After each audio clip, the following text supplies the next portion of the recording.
good morning, good day, wherever you are around the world. My name is Mark Godwin Iwe, and you are welcome to News Echo, SSM News Echo, this beautiful Wednesday here in Milan, Italy. It's Wednesday morning, the 1st of November, 2023. I welcome you all wherever you are. Joining me, as usual, to give updates are my coordinators and colleagues from the different corners of the world. George Chukwu, are you there? George Chukwu from Toronto, Canada. George, good morning. You're welcome Good morning. Good morning. Yes. Good morning, Mike Godwin, and good morning, viewers from around the world. We want to welcome you to our show this morning. It's going to be a great one indeed, so stay tuned. It's going to be a great one indeed. You're welcome, George. You look nice, cool, smooth. How's the weather in Canada? It's cold, a little bit cold. It's very cold, yeah. And we are having the holidays here. Today is actually a public holiday, and we are home. A lot of people are home, and families are also out eating and celebrating the Halloween. It's Halloween here in Milan, Italy. Okay. Our Halloween was last night, actually. Okay. So we were all right, George. George, you're welcome. So, viewers, you're tuned into SSM News Echoes. Today, Wednesday, is our Global Africa update. And before we go into the discussion, George, let's go through the newspaper headlines today, what we're seeing this morning. One thing that concerns us, we saw this morning, is Nigerian ambassadors, envoys and ambassadors in the various countries around the world. They are complaining that, yes, they've been asked to return, but they can't. They can't because they are stranded and funds have not been sent to them to do the return. So some of them said they've packed their boxes, they packed everything ahead of their return, but the money that is supposed to come from the Foreign Affairs Ministry has not been sent to them. So they are stuck, and that is what we are hearing from the ambassadors, the envoys in different countries saying a lot of them can't come yet because funds have not been remitted to them to make the journey back home. Also in the news this morning, we had not too nice thing. Bandits kills one and abducts 25 people in southern Kaduna State, the north of Nigeria. Bandit killed a farmer, injured two, and took away many people in the Agunu ward. That's Kauchi local government area of Kaduna. So bandits are still raging, and people's lives are still in danger. It's terrible. Also, in the news this morning, we had that the court has given our former CBN governor, Godwin Emefiele, January 25th next year to appear over a $53 million debt. A $53 million debt surrounding Godwin Emefiele has to be explained. So that's January 25th next year. He'll be in court to defend that. Also in the news this morning, we hear that there is actually a court case that has been on for a long time now, over 3 years now, and that is the All Progressive Grand Alliance, APGA, a party in Imo State in Nigeria, has appealed against the governor of the state of Imo. And it says that the years Hope Uzodinma spent in office, they are seeking to invalidate those years. That means Hope Uzodinma's tenure in office was not constitutional. That's what they are saying. So this case has been in court for 3 years, but it's coming now to light, and we will follow up with that to know what is happening with the case from APGA application over the removal of Hope Uzodinma from office. Finally, in the news this morning, one of the news we're following is the PDP governors of Nigeria, People Democratic Party, the governors forum are having a closed door meeting on different issues that borders on them.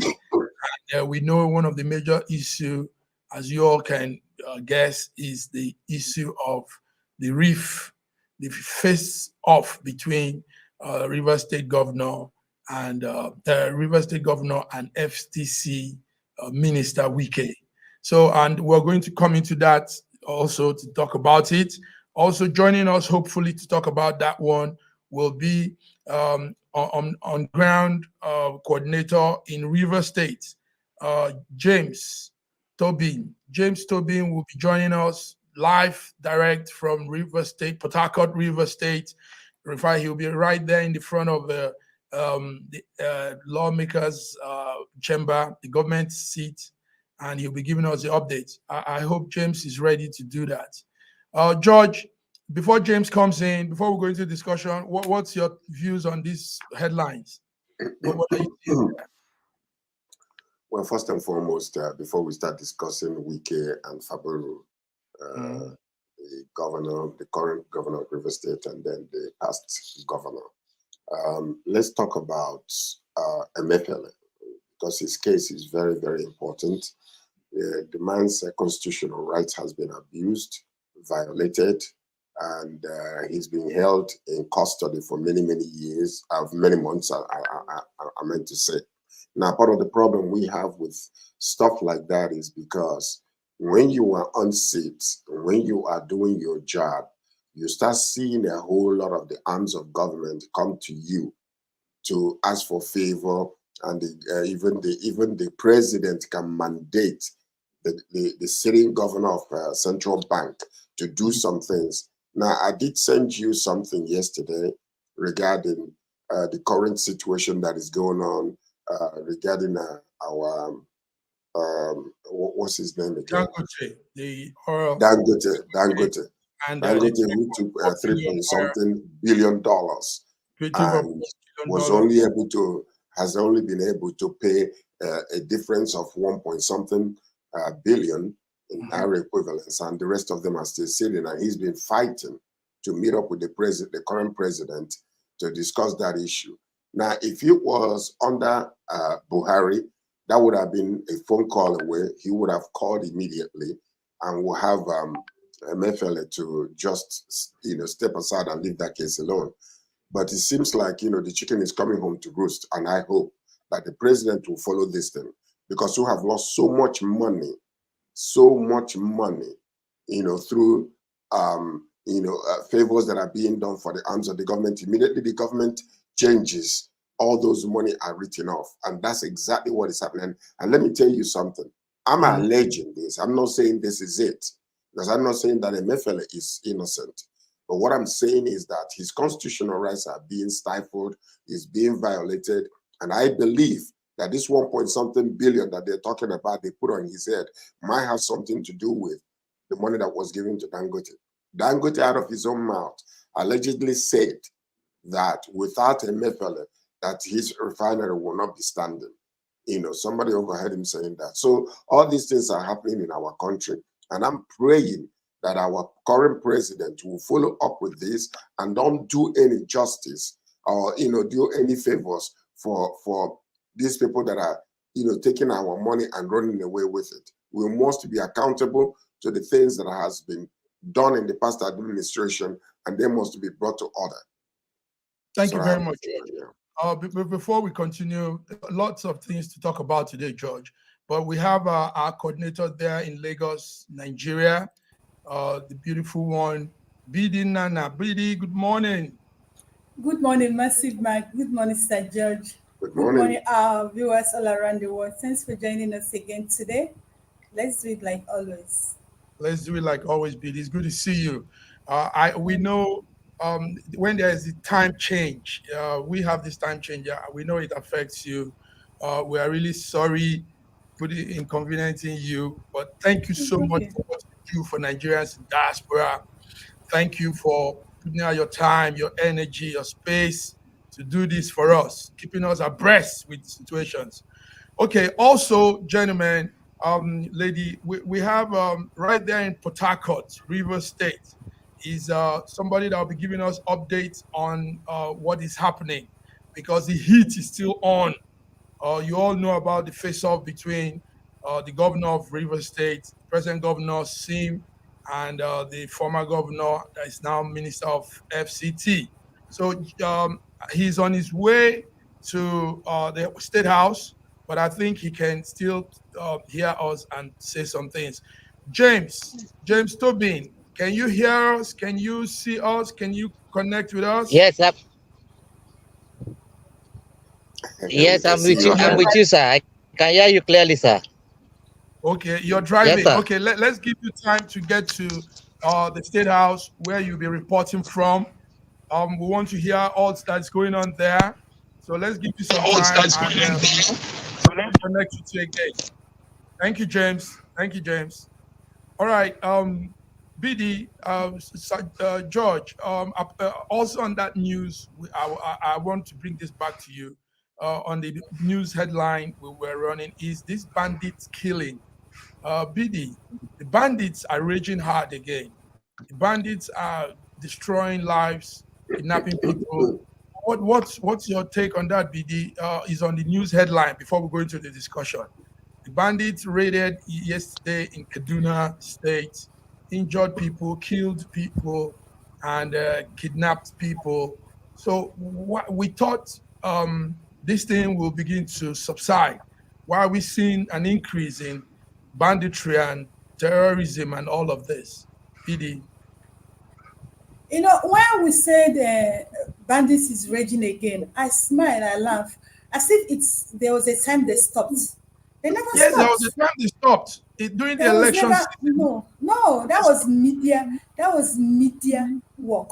They never stopped.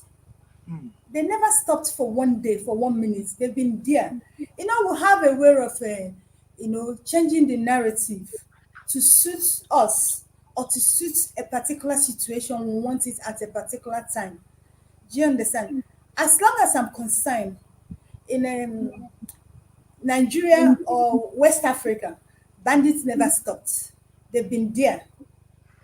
And the thing is this, that even in as much as Nigerians tried everything to change the government, to see if the change of government will actually stop or even reduce the oppression of these bandits. Unfortunately, they didn't succeed. Do you understand? Bandit never stopped. Now, if you remember, as of 2 days ago, yesterday, statement said that if Nigerians don't arise, that very soon that we're not going to have youth in Nigeria again, because the way all these bandits, Boko Haram, CC are recruiting Nigerian youth, that if we don't arise and do something, that will run out of youth, because they're doing everything to recruit all these youth. And what are those things they are doing? They provide them, they make a lot of promises to them.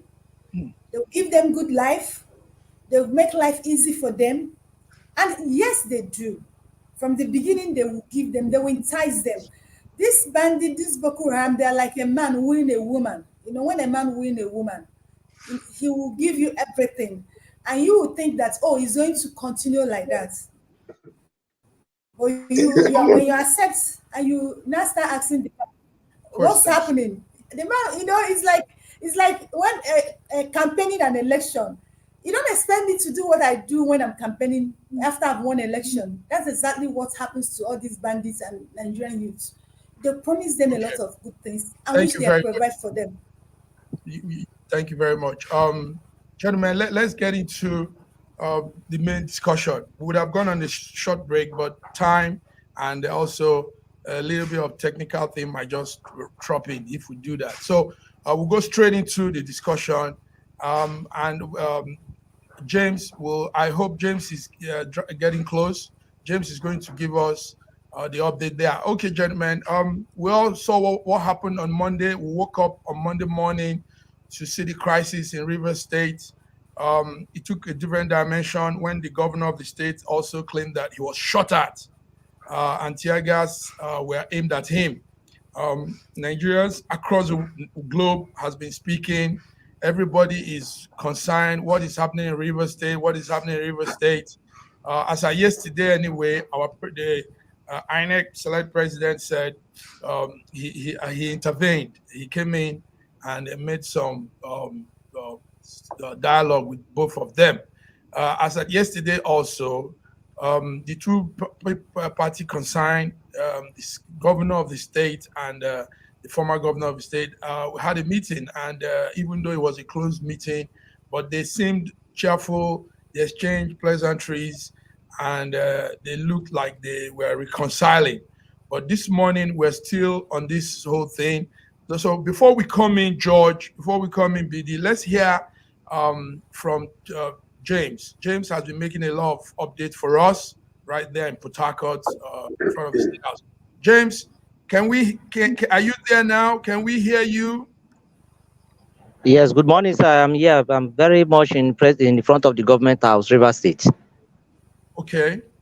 Yes. So James, give us give us a background story of what is happening. You've been there, you've been following up, you know what is going on in the government house. So let's have a background story, then give us the updates. Okay, sir. As at 3 days ago, there was a chaos in River State, where the House of Assembly make a purported impeachment to the present sitting governor. And I think before 2 days ago, that was 3 days ago night, the assembly complex, the hall for their sitting was burned down. And the next morning, the governor tried to go there to see teams for himself. He was being chased away by the Nigerian police with tear gas and water. I think one of the tear gas that was thrown at the governor directly went ahead to wound or cut the assembly member representing Obongoro constituency, in the presence of Honorable Adolfo Sorubie, who have that injury while trying to defend the governor from the tear gas play being portrayed by the Nigerian police. But as at day before yesterday and today and yesterday, the place was rowdy. Enough protests has been going on. Solidarity walks with the governor has been going on. But as at this morning, right now, as I speak to you, I am in front of the government house. But I think there is a ease at this place. There's not much pressing for the protest, but people are still hanging around these premises. Okay. That is what we can see. That's what we can see. James, my colleagues will be putting questions to you, so please be there. But at the point, if you can walk around and show us how it's like the view of the State House, it will be nice. Viewers are watching, they are listening to you, and we are curious. Nigerians in diaspora are also curious at the situation in River State. So, James, my own question is this: why was there this sudden, from nowhere? What happened? Why was there this sudden sudden face-off?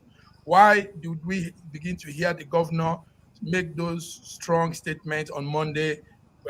Some things he was saying, and listen to what some people were saying. This is what we were hearing from the street, that the core issue there was the former governor wanted to have control over the state and the present governor. James, is that true? Why this face-off? What caused this? Yes, that is true. That is true. With the all of my understanding in this issue, it's like when a governor, the sitting governor, abandons some projects, and the next governor that comes in want to revive those projects, it becomes an issue. It's like bringing back the legacy of Rotimi Chubike Amechi. I think one of the major challenges in this issue is revamping of the Songhai farm, where the governor went to Ogoniland to see the Songhai farm for himself, and has already given the order that the farm should be revamped. That is one of the major problem. Secondly, the strange company that is being built by the immediate past governor of Rivers State. I think that also is a major challenge, where the governor doesn't want the past governor doesn't want the sitting governor to touch those projects. Thirdly, the River State Microfinance Bank, the River State Microfinance Agency, is also being financed with 4 billion naira to assist small scale businessmen. I think that is also the major challenges. And the last one I can think of is appointing of commissioners without waiting for the immediate past governor. These are the major issues that people are ranting, that we know, we have seen, that is causing the major problem. And we are also hearing background on that the ring road is also an issue. Ring road is also an issue. Oh, we just lost James there.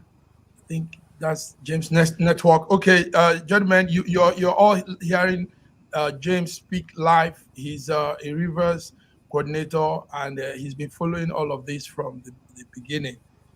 George, what can you say from your corner? What's all this? It doesn't look good, George. It doesn't look good.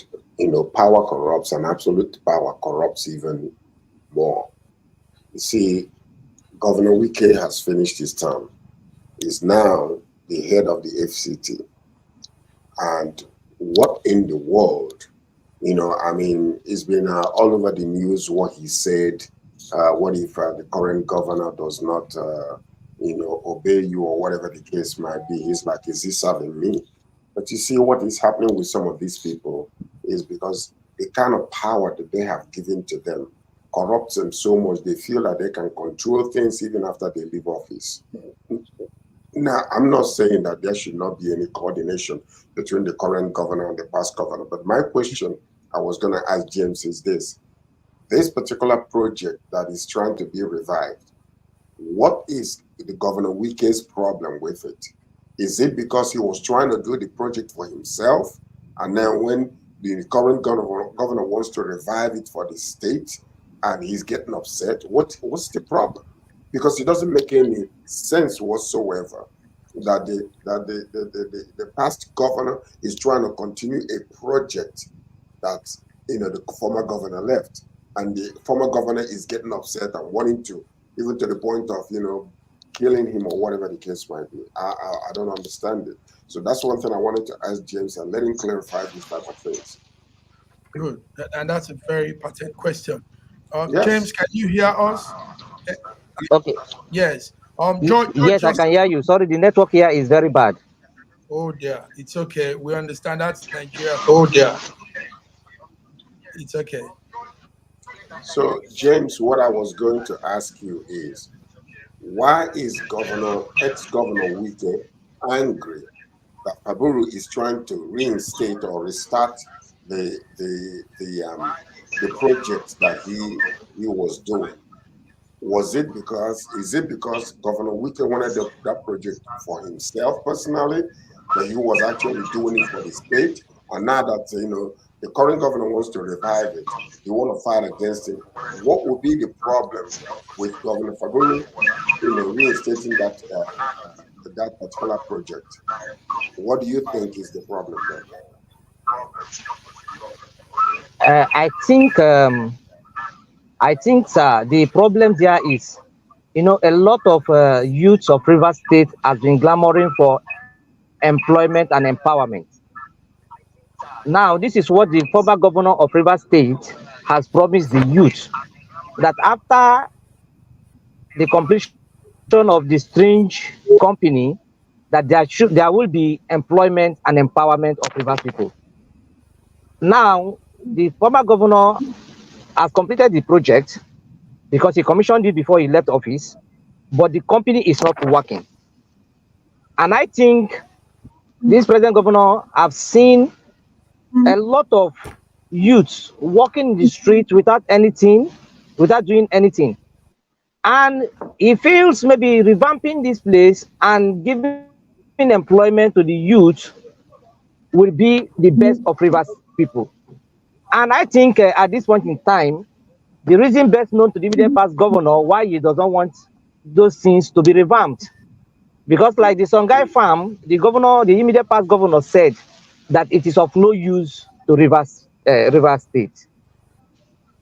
So if the present governor is revamping this project, I think it's going to give employment to Rivers youth, a lot of Rivers youth, thousands of Rivers youth, and it's going to reduce youth rativeness in the state. So I believe he wants to do more than me while I was in office. It's just the challenge they are having there. BD. So that might be an envy thing. It might not be. Are you saying that it is not because he wanted to control that particular project, even after he left office, that that project will eventually become his own project rather than the state's project? But he doesn't want this guy to come revamp what he started and get the credit of giving more employment to the youth. Is that what you're saying? That is what I'm saying exactly, sir. Very good. Okay, BD, what do you have for James on this whole situation? What I have for James is that I want to say something first before I ask James' question. One thing you people should remember is that Wike ruled River State like an emperor, like a general, and nobody confronted him. He made sure he was everywhere during his time. Now, the funny about it is this: the same thing Wike is accusing Fubara is what he did. This problem is not only about the present government, but it's because, like James said, Wike hates it to bring Amechi into the corridor of power. You know, bringing back that farm means making Amechi relevant. And Wike wants to remain relevant, even as FCT minister. Remember, Wike and Amechi, they are from the same ethnicity, Ikwere. And what started their problem was when Amechi defected to, they used to be in the same party, PDP, defected to PDP to support President Buhari. And Wike was supporting President Goodluck Jonathan re-election. That was where their problem started. You remember, two of them used to be very close friends. Now Wike is gone. All what he did in River State, he worked, and that was what covered a lot of atrocities he committed in River State because he was working. People were not actually looking at his best side. Now he has left. He still wants to remain relevant in River State. Wike is even asking for 25 allocation of River State. This is not secret. Now, my question to James is this. We all know what is playing out in River State. Like, Wike works with Tinubu now. The thing is that if you watch Nigerian politics, everybody wants to toe the line of Tinubu. Tinubu control the West. And what I actually tell people, every time you want to do something, consider your people, the kind of people you want to lead. Adefolalu tried it in Edo. He failed because you know why? Edo people are not Yoruba people. Now, my question is this. We can now want to be like Tinubu in River State. That's just the thing. He wants to be relevant. He wants to control everything. Now, my question to James is this. From what I've seen happening there, the youth of River State is already divided in the face of poverty. What they want to, well, a majority of them are not even speaking. They are not working for the good of River State. They are working for their pockets. How long and how far do you think this can go in making sure that River State works for the people and not for the individuals for their own personal interests? Thank you very much, ma. I can tell you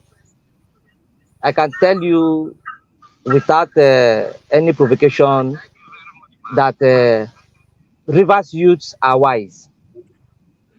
The youths are ready to take their destiny in their hands this time around. I can also inform you that as at yesterday, some youths went to the former speaker's house to tell him to vacate the premises. Now, they were arrested. Over 200 Rivers youths were arrested. We are going to stand against it, because right now we don't know what the Nigeria police is doing. Which side are they at this point in time? Because even some of them were being shot at directly. I can tell you that some of them are being shot at directly. Some of them are still in detention as I speak to you this period. But we are coming out in a full force with a protest that Nigeria police should release all our youths.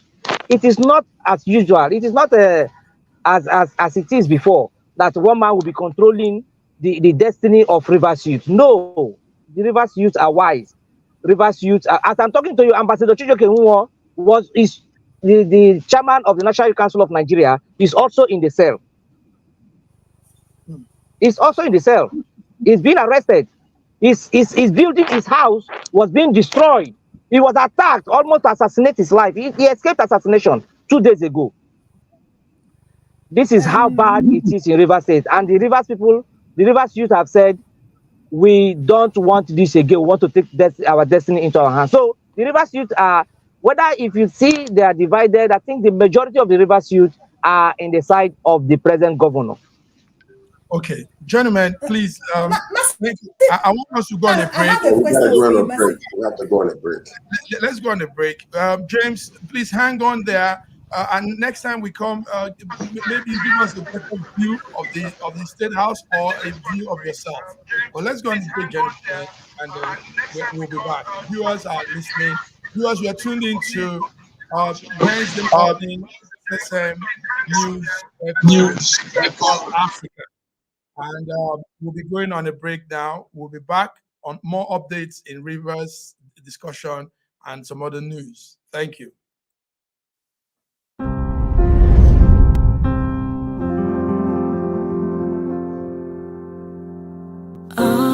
Arise, oh, compatriots, Nigeria's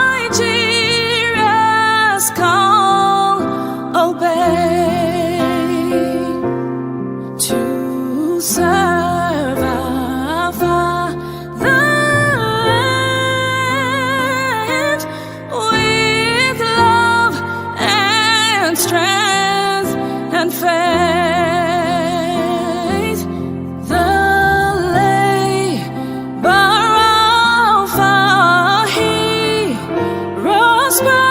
Shall never be in vain, to serve with heart and might, one nation bound in freedom, peace and unity.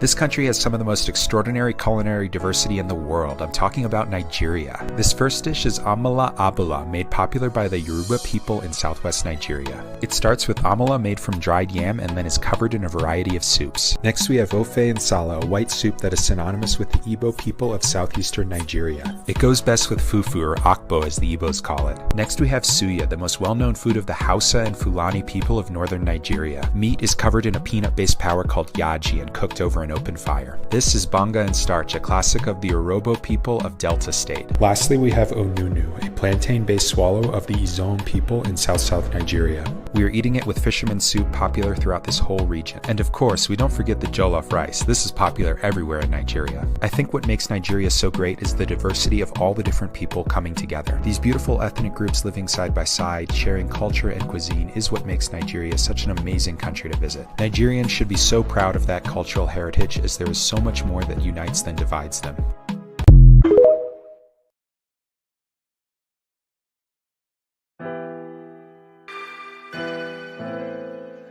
Schengen Story magazine is an African international bi-monthly magazine based in Milan, Italy, and founded in 2016. The publication focuses on personalities, fashion, style, entrepreneurship, and culture for Africans.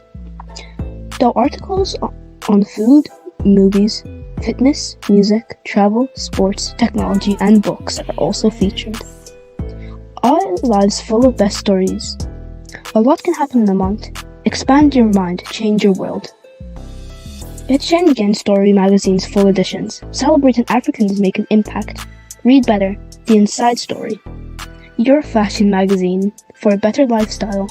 Inspiring stories for you. Your monthly dose of entertainment. A better mind keeping you updated. Hashtag Schengen Story magazine. Get Schengen Story magazine full editions.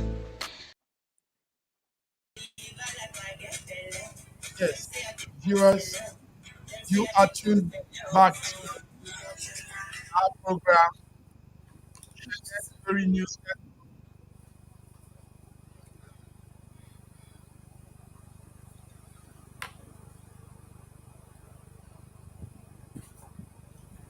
I hope you can hear me. George, Yeah, hear me? a little bit. Sorry for that. Anyway, we're back to the part of News Echo Global Africa. Between previous Governor Fubara and FCT Minister. Okay. But before we continue, we had that Governor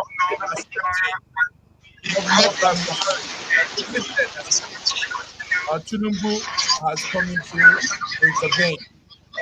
James, can you hear us? Can we see you? James.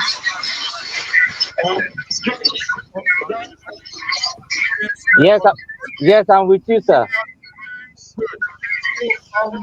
Yes, I'm with you, sir. I'm very much with you, sir. With the president now stepping in, will this whole thing will it be settled? President Tinubu stepping in to intervene between the governor and the minister. Do you think this will settle the debate between the governor and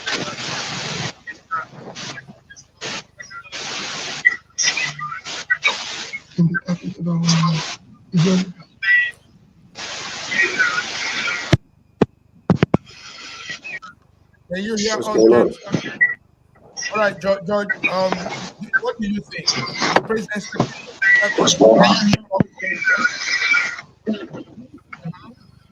Go ahead, George. I believe that even your own volume is a little shaky. Yes. I think the president's intervention is very welcomed. He's the executive president, and both of these individuals, as much as they might both come from the same area, under his supposed jurisdiction, and if they start quarreling with one another, that means that it's not going to make him look good. So I'm seeing some positive move with the president, getting involved to bring sanity to this whole entire quagmire that is happening down there. So anyway, it is a good move in my estimation. I think the president, I applaud him for getting involved. And besides that, anyway, yesterday also he was making mention of condemning some things that are people that are just trooping into, Aso Rock and including condemning his son, just coming without any authorization. So that is also very commendable. I think, he's getting a little bit grounded in his position and the executiveness of his office. So that's what I would say.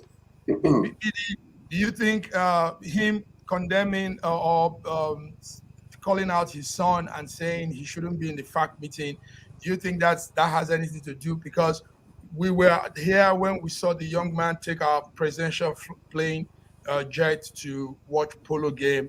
We were here also when we saw him handling the inaugural party, the inaugural event, the presidential inaugural event was spearheaded by the son. So what don't you think is just some talking, making people feel he's still in charge and not BD? What do you say about that? That is what I call lip services. Mm. Nigerians will always be politically correct. It's just a statement that the president is making. It started from day one. He's just doing that thing to be politically correct. Oh, did I say it? Did I talk? Yes, I think I did. And he's giving his foot soldiers or his online soldiers something to talk about. Say after President cautioned his own son, So, but that's not, it's not stopping anytime soon. Sheyi Tinubu has been at the helm of affair of everything. Do you understand? So it's not stopping anytime soon. Now, coming to to River State, the president getting interviewed.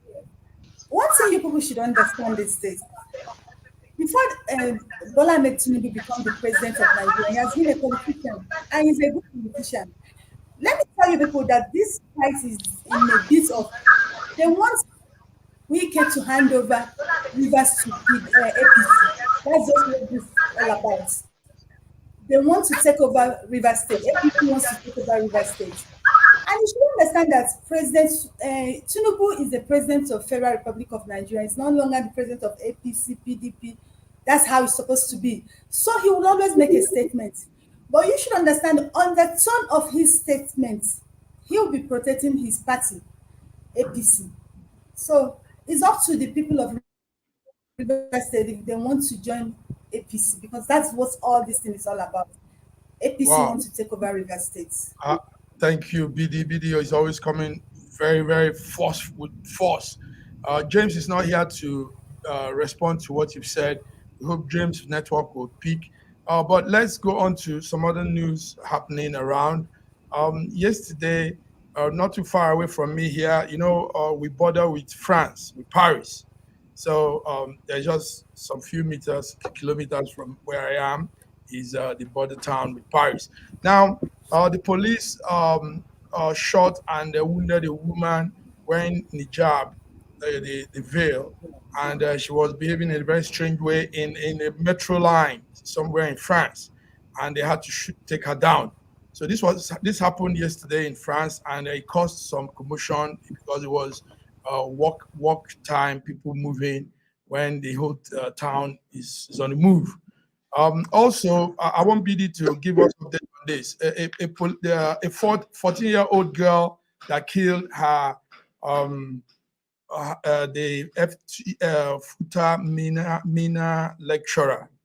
A 14-year-old girl connived with two other people and killed her. I think the woman is supposed to be her madam she works for. BD, do you have any update on that? You can help us with that if you have anything. George, also I want us to look into the our young man Victor Osimhen coming 8th in the world football list. George, did you follow that? Did you follow that story? No, I just glanced at it. I didn't get the complete details of that particular news, but I wanted to respond to what we're talking about, President Tinubu cautioning his son. Okay. Sometimes we might get into this attitude of, always trying to bash somebody or whatever the case may be, even when they are genuine in trying to do something. Politics is politics. Family is family. We've seen it with Trump. He flooded the White House with his son, with his daughter, and the son-in-law, and all those type of things. So, but the point we're making is this: if Tinubu has seen this and don't say anything, then he'll be like, okay, it's normal, because nobody says anything about that. But now he says something about his son, publicly condemning, his presence in a meeting. Nobody saw him there, but he did. He brought it up. So in essence, really, I commend him highly for that, because this is just the beginning. And then possibly, maybe he's already curtailed, within.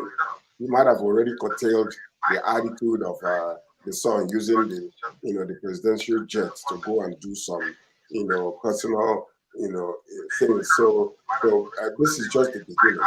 And if he said it publicly and then the son continues to do that, then we know that that's when we can condemn him and say, oh, well, it's just a lip service. I don't believe it's a lip service right now, because he just brought it up when we didn't even know that the son was there. So I commend him highly for that. No. The media people knew the son was there, and the other members of the FAC, Federal Executive Council, knew the son was there. And quite some number of people knew the son was there. So even with that, for him to publicly condemn it internationally, because that message went all over the world, I commend him highly for that, because maybe this is the beginning of curtailing, those extravagant, careless type of moves that he's been doing. So that's right. Yes, I get your message, George, and that's the fatherhood in you that is also coming out to put things right as it should be. That's a good one, George. James, we hope the network will be stable, so you can give us a summary of a concluding part of this whole Rivers thing. And take note that we will need you to be giving up, because it has to follow through. We know a lot of things will be happening. Presently, we heard that most commissioners have been taken off. Is that correct? Some assembly members have also been put. Is that correct? That is not unofficially. It has not been made public unofficially from the government. For now, it is unofficial. It has not been officially done by the government of the River State. But out of assembly, I think the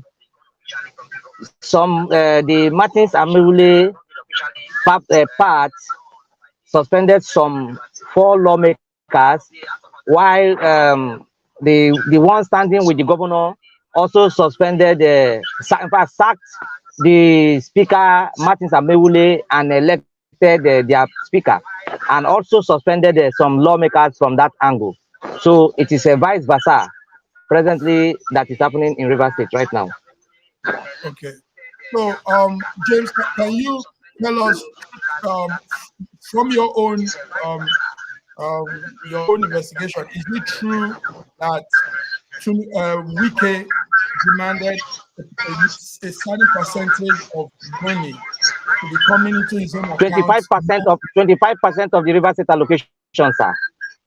Are you sure, James, that you're keeping to that? Yes, with our investigations so far with our investigations, and these are the things the Rivers youth are frowning at.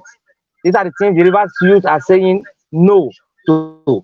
These are the things the Rivers youth want to stand against. That they want to oppress us, but they cannot oppress us this time around. The Rivers youth are wise. We have decided to take our destiny into our hands. George, you're hearing this live from the man on ground.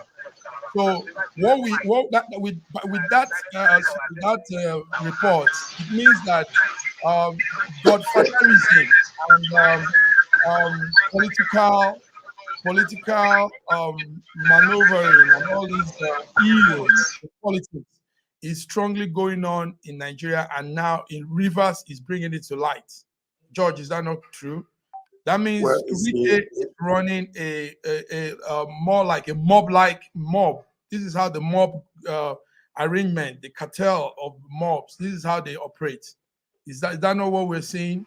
in Rivers? Well, what happened in the last election is almost the same thing. Like I said before, when the president came out and was saying in Milacon, it was a deal that was made with the former president. And I've said it, openly here before, where he came out and he didn't care. He was so, just came out to say, listen, it is my turn. It is something we discussed. He didn't say that exactly, but we understand the undertone. Therefore, and this has been the way. It's been the way the government were running. It's a recycle type of a system where you decide behind closed doors who you're going to give it to, and then after the election, you go and write it. So when he came to his own turn, he felt like, well, I did you a bid. When I had a meeting with you and John Kerry, after the meeting, we made a decision, okay, you can go for 8 years. After that, I will take my own 8 years from the south. So when it sounded like Buhari was about to back off, he came out openly and he was ready to pounce. So now listen to this. Right now, the way things has been in Nigeria, there is a paradigm shift taking place. And maybe it can start from Rivers State and then let that flame go through the whole entire Nigeria. Because what they have been trying to depend on is the status quo, how things used to be done. But when people are wisening up, and when people are hungry, and when people don't have no hope, you back them against the wall. The youths are doing what they are supposed to do. Enough is enough in that country. You can't have a handful of people controlling the destiny of the masses. You put them there and they just want to use the resources of the state for their own personal use. I'm very happy what is happening in River State. We're happy what's happening. Thank you very much, George. James, before we let you go, even though you'll be coming on this show as much as you can, I want to ask this question. This is a very, very strong one. So I want you to take your time to listen and answer the viewers that are listening to you too. Wike held River State for 8 years, 8 good years. And he was able to play the game very well. He has his network. He built very strong bridges among the influential people of River State. Now, can this young man seem that just came to the limelight, that has not been much around? I think he was your commissioner for budget and finance or something. Can this young man really pull off this part he's going through? Can he, having it in mind that Wike is really, we saw what he did during the presidential primary election. We know what he's been doing in Rivers. We see how he dominates everywhere. He shows his bragado everywhere he goes. Now, can Sim face off with Wike? Can Sim get away with the decisions he's going to be making? Can he get away with being dependent on himself and not waiting for anybody? Can this work? James, tell us honestly. Don't say because you're a young man and probably you're also on this other side. Can this thing work? Can you guys pull it up? Having it in mind that Wike is also in Abuja. Wike is a strong alliance with APC.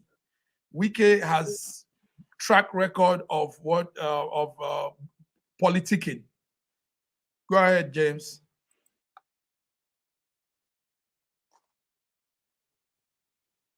Okay, hey. Yes. James, you need to.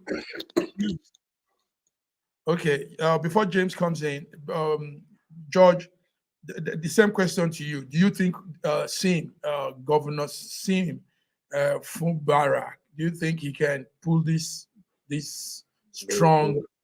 The thing is this.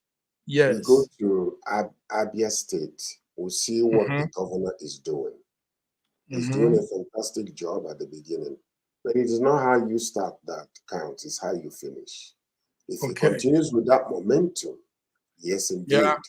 now with the Fubara, I honestly believe that for him to stand up against such bullying from Wiki and where he's going to be the president of the Republic of Nigeria, I believe that he got some, strong backbone on him to understand, the demands of his office and what he's supposed to do.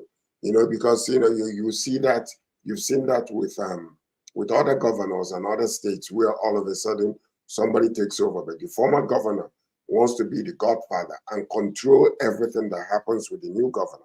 And most of them, when they understand what the demand of their office, they will always say, no, you cannot do that. So now that's what I'm seeing right here.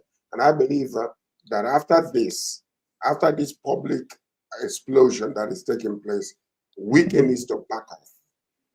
He needs to back off, and yes, he needs to face what he is doing in Abuja and let this man be and let him continue doing the job that he's doing. All eyes on the governor of Rivers State, whether indeed he will, begin to do things differently than, some of the ills that, happened in the past. So, George, it's easier said, like the way you're saying it. I like the way you're saying it, but it's easy to say this. George, take note that Rivers State, Nigeria, is like the golden cow, the cow that brings the special milk. I mean, to be honest with you, this whole crude oil, mineral we have that we all put our eyes on, a major spot where it's coming from is that state. So it's not easy for somebody that has smelt the good smelling savory of the soup to just say, no, I won't have a piece of it again. Let me mind my business. Because I mean that state is the Can I say something to you? Okay, George. When George, Peter Obi came into the scene in Anambra, mm-hmm. what we say it's not easy. It's not easy. But before Peter Obi came in, we understood that the governor that was actually kidnapped in Anambra State, that they wanted to hijack, or I forgot his name, the senator right now, was the one who actually showed Nigerians that enough money, enough resources are coming from the federal government to do a fantastic job in the states. When Peter Obi at the right time came, he did such a marvelous job, even to the point where what you're saying right now, the deputy governor, basically worked with everybody else to impeach him and remove him from office and clear the account. But yet he was able to come back again and finish some of the job that he did. Even with the current governor not denying that some of the investment that Peter Obi made, that was just maturing last year, that is not. But we know that it is true. So it is doable. Is it easy? No. If it's easy, everybody will be doing it. That's why it's not easy. That's why you see a select few that can put their hearts down and want to serve the people with all their might and bring to limelight those resources that has been given to them by building infrastructures, employing youth, and doing what they are supposed to do. It's not easy, but all eyes are on them. Because if you continue, you can't be, thinking the same way, saying the same thing, and then doing the same thing and expect a different result. That is insanity. And that is the state of our country today. That's the state of our country today. George, you have pulled it up. James was giving us good updates, but we've been having slight network issue with him. But James is there for us. James will be giving us more updates on the rift between Governor Sim of Rivers State and FCT Minister Wike. So viewers, people around the world, thank you for tuning in. Wednesday, SSM Global Africa Updates. I've been here with George. BD was here earlier on, but I think we missed that too. Sometimes network could be an issue, but we've done great. We've done pretty well. George, thank you. Thank you. So, George, put your eyes on on that corner, your corner, and let's have the Friday update also. The Friday is more on the global news. So viewers, thank you for tuning in. My name is Godwin Wejua. Meanwhile, take note that our big brother, Dr. Shegun, the one that does this, is on a small leave, and but he's with us and he's always following up too. George, thank you, and see you next week. God bless you, sir. Bye-bye. Yours.